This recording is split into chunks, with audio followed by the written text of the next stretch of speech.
It's morphin' time. Now this is a helmet I waited to do last because it's my favorite. Jason was my favorite Ranger. I have Austin St. John's autograph on another helmet, and I just really wanted to try to make a really good one. I wanted it last, try to be some of my best work, and there are flaws. So I think anytime you're doing a custom work, there are going to be flaws in it. However, the helmet has his autograph on it. It fits my head just fine. It's actually too big. I believe it's a Legacy collection, and I can't wear it when I want to wear it. So if I want to wear it for Halloween or something like that, or just a fun day at school for like Spirit Day or something like that, I can't wear it. And the reason why I can't wear it is because it's got his autograph on it. So this I can wear. So I did spend a pretty good amount of time just carefully sanding it and painting it and stuff like that. The teeth and stuff here were kind of difficult. I just spray painted it, and then I painted it white, hand painted it white. So that took a little bit more time to do, and I had to put about 4 coats, I think, 4 or 5 coats of white, and then I could do the clear coat. And some other things I added onto it. Now this is from Dio3D, and so it does have the magnets and stuff like that. But I also added padding on the inside here to make it feel a little bit better. It fit just fine. However, I just wanted a little bit extra comfort, so I added some padding I got from shipping. Actually, some shipping boxes I had, and I just kept the material so it's free. And so that's what this material is. I glued it in there, and it works just fine, and it's very comfortable inside the mask. I also put the Velcro strip in there, so the Velcro strip's in there just in case when the magnets, the magnets are nice and everything, but sometimes they just don't always hold exactly right, or when you're taking off the mask and putting it back on, or they can fall. And so you don't want that back side to fall and hit the ground and be damaged and stuff like that. But this is a very good piece of work. I think I did very, very good on it. Very happy with it. And Austin St. John being Jason. Jason was my favorite from the original, and I really liked watching him. And then, second favorite obviously is probably Tommy. Tommy coming on the Green Ranger and White Ranger. Those are really cool. And I'm really glad to have my complete set. I had the complete set already. I had the red one up there and the green one that I made. I had the complete set already, but I didn't have one that I could wear here. That was the Red Ranger. So, once again, I'm very happy with the way it turned out.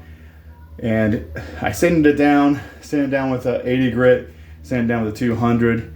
Then did do some spotting glaze.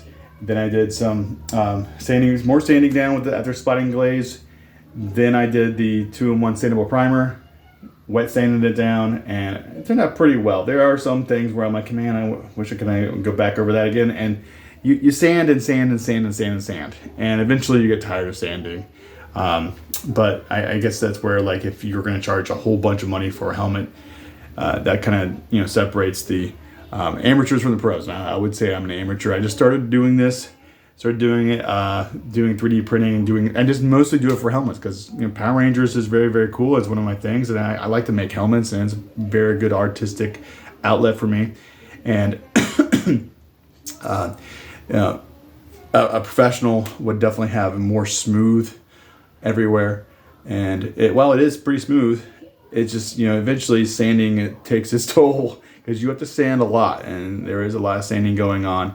And then the painting and priming, that's kind of the fun spot for me. I think painting and making sure everything kind of turns out nice and neat. I use a lot of hot glue. I don't use super glue. Some people use super glue.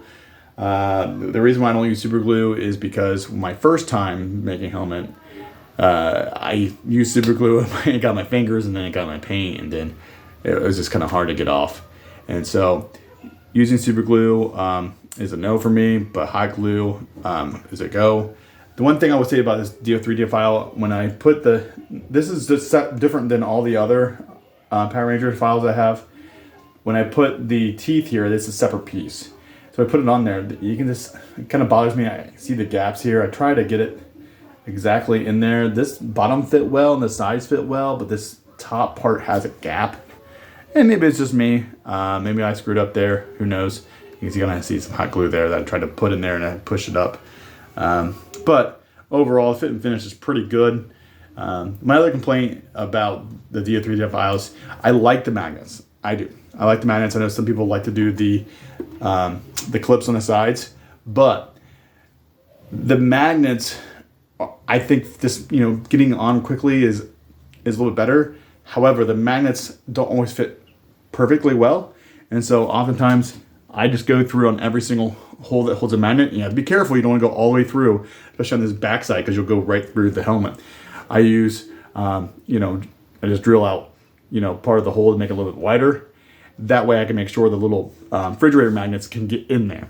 And so I had glue them, and then I get the refrigerator magnets, and then I can hot glue it in there, and it's good to go. However, it doesn't always sit flush, and so you get a little, you kind of see like, you get a little bumped out or whatnot. So that's the only issue there, but it fits pretty well. Most people aren't looking at that.